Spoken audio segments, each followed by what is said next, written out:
aussi bien court, qu'il était tout à fait imprévu et parfois contraire. Mais je pense que quand même, c'est quelque chose qui va rester dans l'histoire. Je reprends l'exemple de la France en 1789, de révolution, de fraternité, de liberté, un véritable printemps. D'ailleurs, le philosophe Hegel, allemand, a dit « ce fut un splendide lever de soleil ». Et alors, pourquoi? Parce qu'il y a eu une fraternisation, même les aristocrates, ils ont abandonné leurs privilèges, c'était une fête. Or, il a suffi de quelques années pour qu'arrive avec la guerre la terreur, qu'arrive Thermidor, qu'arrive Bonaparte, qu'arrive l'Empire, qu'arrive la Restauration, qu'arrive des guerres. Mais donc c'était aussi des conséquences imprévues, inattendues. Et que reste-t-il? Le message initial a ressuscité dans l'histoire. Il a ressuscité en 1848, une nouvelle révolution, il a ressuscité avec la Troisième République qui a duré à peu près un siècle. Autrement dit, je pense d'abord que le mot initial, ce qui est passé au début, est quelque chose, disons, qui restera, et bien que les événements, l'aventure historique va continuer d'une façon qu'on ne peut pas prévoir. Maintenant, on arrive aussi à ce paradoxe. Vous avez ce mouvement réussi en provoquant des élections. Mais je vois que dans des pays où les partis politiques étaient interdits comme la Tunisie, ou bien dans des pays où il n'y a pas eu de mouvement identique, comme au Maroc, qui est resté stable, que donnent les élections? Une victoire de partis qu'on appelle religieux ou islamistes. Pourquoi? Là aussi, nous voyons que les partis, je prends le Maroc, c'est intéressant parce que le Maroc avait des partis communistes, qui offraient un autre nom, socialistes, il y avait le grand parti national laïque d'Istiklal, mais ces partis étaient devenus des partis de sommet, c'était des partis qui n'avaient plus de vitalité, c'était des partis qui n'apportaient aucun message novateur, aucune voie à suivre au peuple. Et le peuple, qui est en grande partie dans un grand état de pauvreté, avec qui il a contact avec les militants islamistes qui aident concrètement à son sort, qui aident d'une façon pour la santé, qui aident les familles qui sont présentes.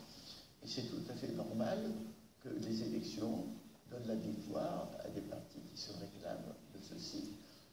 Là aussi, le côté religieux est profondément inscrit dans l'âme profonde des populations. Alors, ça, c'est un aspect. Mais l'autre aspect, c'est que ces événements produisent alors des conflits. Ceux qui étaient unis dans la lutte contre l'ancienne dictature se retrouvent profondément divisés et entrent dans un conflit, par exemple en Égypte. Et alors donc, pourquoi je crois bien à cette idée essentielle? Parce qu'aujourd'hui, il n'y a pas de pensée. Il n'y a pas de pensée qui dise voici la voie pour sortir des crises dans lesquelles nous sommes. Parce que nous ne sommes pas seulement dans une crise économique, nous sommes dans une crise de l'humanité en général, qui n'arrive pas à accéder à l'humanité. Et dans cette crise-là, dans cette crise qui est planétaire, qui est différente selon les régions, mais qui touche toutes les régions, alors vous avez effectivement le désarroi. On ne sait pas. Bien sûr, la religion est un refuge, mais on ne sait pas où aller. Et c'est l'absence de temps que nous vivrons dans cette absence de pensée que nous serons dans l'errance et dans les risques les plus graves. Et c'est pour ça que j'ai écrit ce livre qui s'appelle La Voie. Ajoutons que dans ces pays, en plus, la crise économique frappe très durement. Beaucoup de ces pays vivaient en grande partie du tourisme, lequel, évidemment, par peur, a beaucoup diminué, les conflits intérieurs.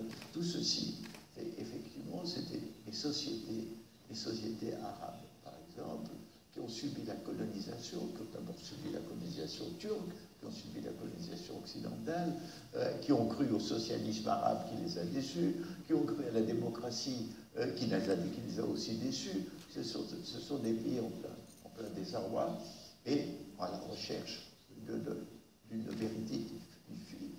Moi, je crois que nous vivons dans une époque, d'ailleurs, le monde, la planète, vit dans une époque, je crois, de régression, parce qu'il n'y a plus d'avenir. L'avenir est bouché, le présent est angoissé, on essaie de se raccrocher au passé, et parfois on se rapproche d'une façon fermée, d'une façon obtuse, au lieu de se raccrocher d'une façon vivante, et c'est ça que j'apprécie beaucoup dans ton message, David, c'est ce que tu demandes à un ressourcement, mais un ressourcement dans ce qu'il y a de pur, dans ce qu'il y a de beau, dans la religion, et non pas dans les formes fermées, dans les formes rigides, dans les formes closes et séculaires de la religion. Et je crois que c'est ça. C'est-à-dire, ce qui se passe dans le monde méditerranéen, dans le monde qui a vécu le printemps arabe, mais il se passe que ce sont des saisons différentes, mais que dans le fond, la rotation des saisons va commencer à continuer de toute façon. Rien n'est figé, c'est ça qui est terrible. Mais en même temps, l'avenir nous est inconnu. Je termine par un proverbe turc qui dit « Les nuits sont enceintes et nul ne sait quel sera le jour qui va naître. »